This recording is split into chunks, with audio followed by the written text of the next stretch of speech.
I just got early access to the Dolly 3 ChatGPT integration, and oh my God, it is so freaking awesome.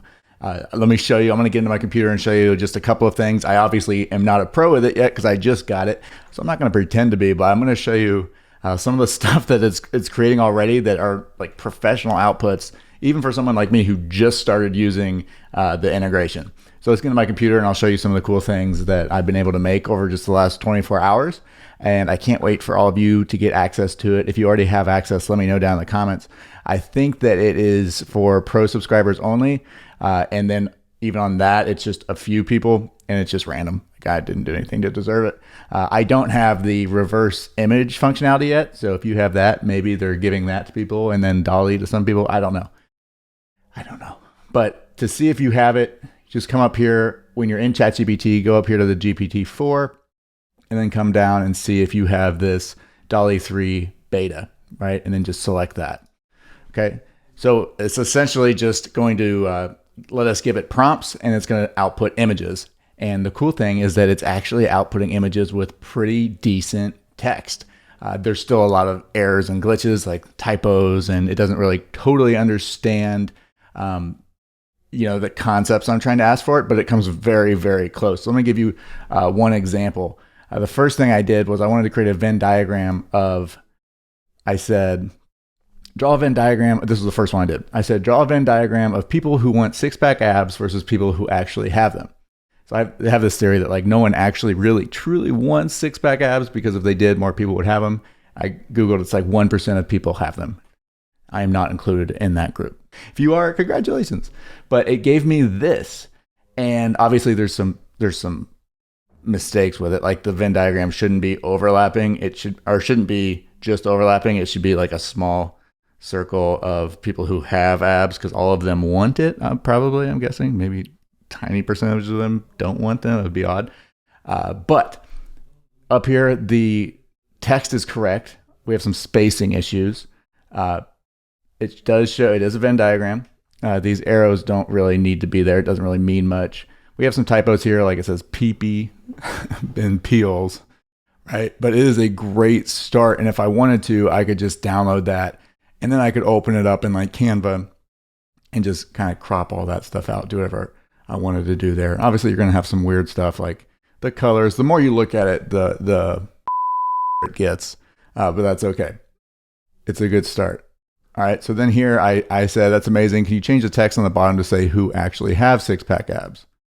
So it says here, who actually six-pack abs. It did fix that. The problem is that then it kind of changed all of this stuff. So as I get to use it more, I'm hopefully going to find a way that I can keep a little bit of continuity. So I can say, use this exact diagram or use this exact prompt and the same output that you gave me and just change this one thing. It's probably a way to do that. I'm not there yet. Next, I said, create a bar chart that shows the decline of infant mortality rates over the past 200 years in the United States.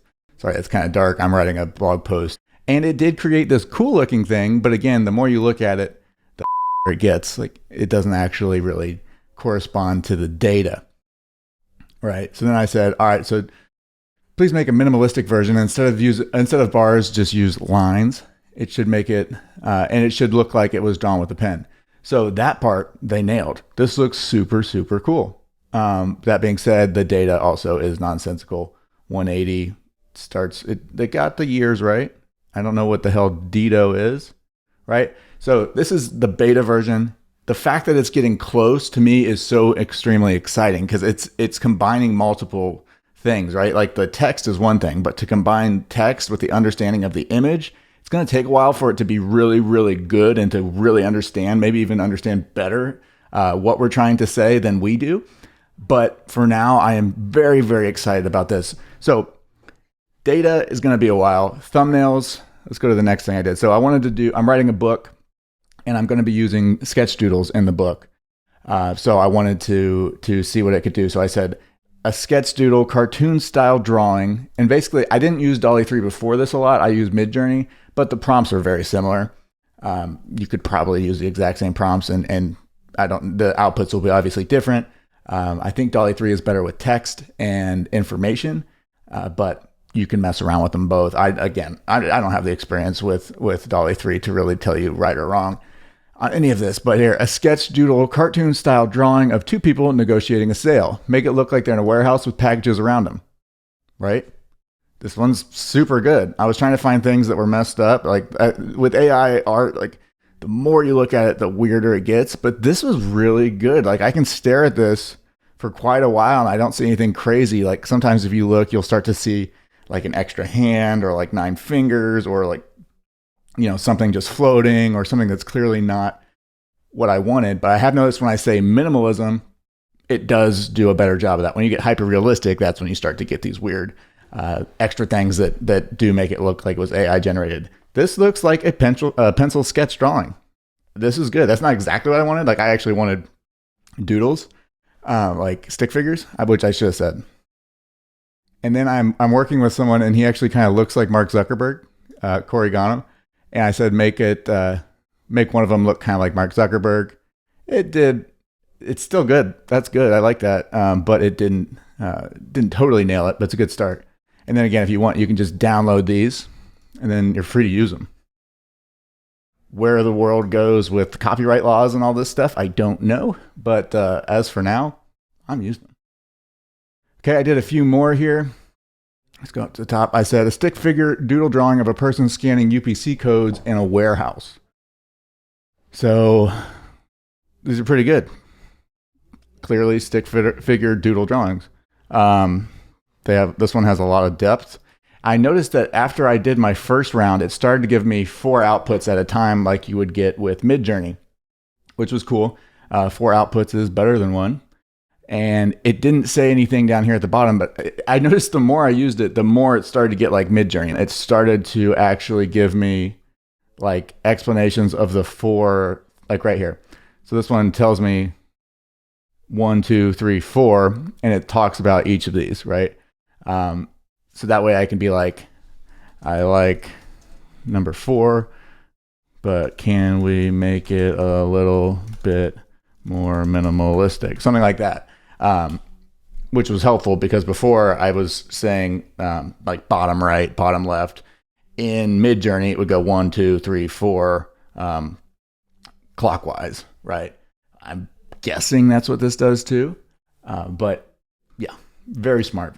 Other things we can do, I said you can change the size of it. So I started to ask for thumbnails. So here I asked for a logo that looks strikingly similar to the Amazon logo. What I wanted was a cartoonized version of the Amazon logo. And what I quickly learned is that they will not touch anything that's potentially copywritten. So you can't even really use, like I used the word Google ads. I said I want to create a image of someone creating a Google ad and someone spying on them as they're doing it. And then it wouldn't let me do it. So I had to change it just to PPC ads so that it didn't infringe. Even though the Google ad part could have been really skipped, they don't want to touch it, which makes tons and tons of sense. But these are some of the cool logos that I got, right? You can get vector creations. I made a quick video about a place called PromptBase. PromptBase gives you a bunch of very cheap prompts, and you could get Dalle prompts where you can basically get yourself a little head start on some of these designs. So like, let's say that you like these chunky cats. You could get the prompt, buy the prompt, and that's going to just give you a copy and paste prompt that you can put in, and then you edit it. So like you say, I want a pink chunky cat, or make the chunky cat ride a scooter, stuff like that, and it'll give you these. So it's a nice little head start, and I find it useful sometimes for coming up with ideas that I didn't know that I wanted. Balloon letters, this is fun, right? That was cool. And also, once you see these, you could also just be like, I'm just going to try to create my own prompt. So like, let's try that. Let's say, spell out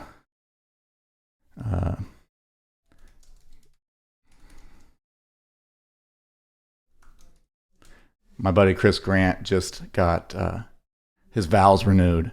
And it would have been fun if I'd made him like a little thing that said, I don't know. But let's see what it does. While we're waiting, I need to get less sassy cups. My wife buys all of the mugs, and they're all extremely sassy.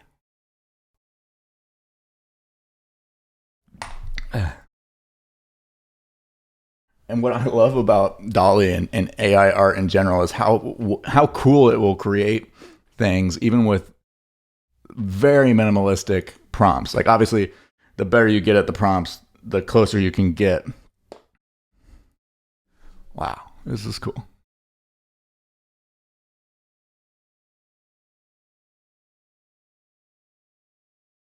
That's pretty cool. So that's another thing is you'll notice like Chris Grady, great, Chris Grant, Chris Grant, right? So very cool. I mean, that is a good freaking start. And I mean, like immediately, he could use that like as his Twitter profile, and not profile, but as the Twitter backdrop. I'm gonna send that to him. All right, let's do it again. Let's do a Facebook group cover image that says FBA today.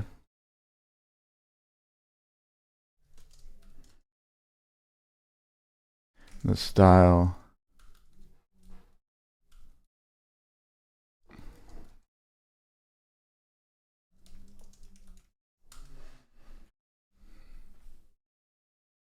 So it should know that the Facebook group cover image style, I think it's like 16:9, or it does immediately start resizing these things. At least it has been. When I said YouTube thumbnail, it did give me the 1280 by 720p output, which is so cool. Like when Midjourney first came out, we couldn't really do that. We could change aspect ratio eventually, but I don't think right away you could, and it was a little bit confusing and kind of hard to really get what you wanted. So you kind of had to like expand the rectangular or the squares to fit. Oh, content policy, FBA. Dang it. That stinks. So like I said, they do not want to touch anything that has any copyright in it. That's all I'm going to do now. I'll make another video once I'm a little bit better at it, but this was just made to be like an exploratory thing. I don't know how to use it, but the fact that I'm already able to create such cool things with it, knowing very little beyond what I knew with Midjourney and some basic prompts, so freaking cool. I'm so excited for you guys to all have it. It is going to be an absolute game changer for the people that use it. It's so freaking neat. Definitely, people ask me like, is ChatGPT Pro worth it? I'm like, it's $20 a month. Like if you are doing a real business that's making money, I can't imagine not being able to find a way to make you $20 a month to offset it. Even if you're not making any money, just the amount of time it could save you is worth $20 a month. But you got to use it. All right, guys. Thank you so much for watching. I will see you in the next one. I'm going to go probably play with this for the rest of the day.